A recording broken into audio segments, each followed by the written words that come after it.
This short Bible study tidbit is presented by Mary Alta, a member of New Hope Community Church.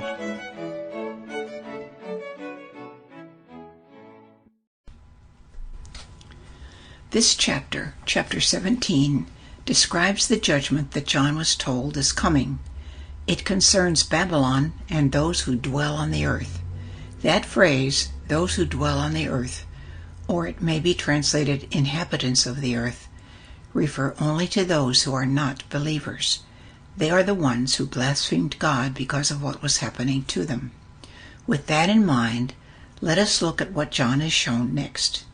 An angel said to him, "Come here, I will show you the judgment of the great harlot, who sits on many waters, with whom the kings of the earth committed acts of immorality, and those who dwell on the earth were made drunk with the wine of her immorality."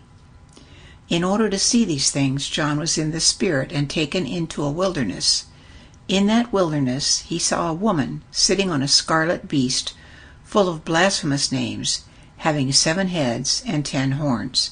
The woman was clothed in purple and scarlet, and adorned with gold and precious stones and pearls, and in her hand a gold cup, full of abominations and of the unclean things of her immorality. On her forehead there was a name written, a mystery, Babylon the Great, the mother of harlots and of the abominations of the earth. She was drunk with the blood of the saints and with the blood of the witnesses of Jesus. This made John wonder greatly. The angel said to John, "Why do you wonder?" Then the angel began to explain the mystery of the woman and of the beast that carries her. The beast was explained first. Since I can't improve on the words of Scripture, I will simply explain the beast as John recorded it. The beast you saw was, and is not, and is about to come up out of the abyss and go to destruction. The 7 heads are 7 mountains on which the woman sits, and they are 7 kings. 5 have fallen, 1 is, the other has not yet come, and when he comes, he must remain a little while. The beast which was and is not is himself also an 8th, and is one of the 7, and he goes to destruction. The 10 horns which you saw are 10 kings, who have not yet received a kingdom, but they receive authority as kings with the beast for 1 hour. The angel continues to explain to John, "The waters which you saw where the harlot sits are peoples and multitudes and nations and tongues. And the 10 horns which you saw and the beast, these will hate the harlot, and will make her desolate, and will eat her flesh, and will burn her up with fire." The final statement of the angel to John was this: "The woman whom you saw is the great city, which reigns over the kings of the earth." So, there you have it. All has been explained. Honestly, it would take quite a while to delve into this in depth, and there's not time to do that now. So let me just make a few comments about what has been revealed. Notice that the beast is a combination of Satan and the Antichrist.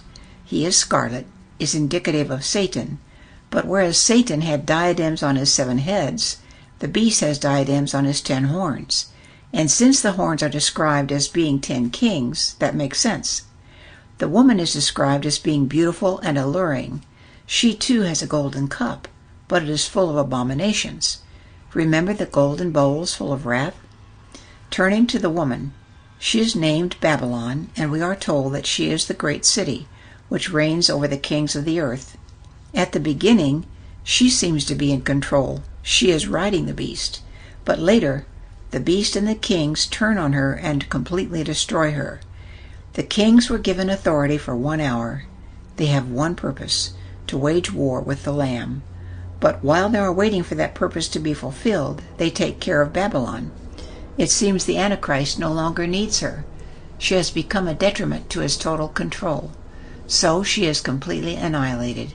And while the Antichrist and kings think they are acting on their own initiative, we know that is not so. Because in Revelation 17:17 we are told this: "For God has put it in their hearts to execute his purpose by having a common purpose, and by giving their kingdom to the beast until the words of God will be fulfilled." That is one of the most encouraging statements to come out of this account of the tribulation. The reminder that God is truly in charge. No matter what men do, God has gone before. He has things just the way they must be for His purpose to be fulfilled. That is a good thing to keep in mind these days. One final mention. Keep the time frame 1 hour in mind. It will appear again later as you just keep reading. Thank you for sharing this time with me. Have a blessed day.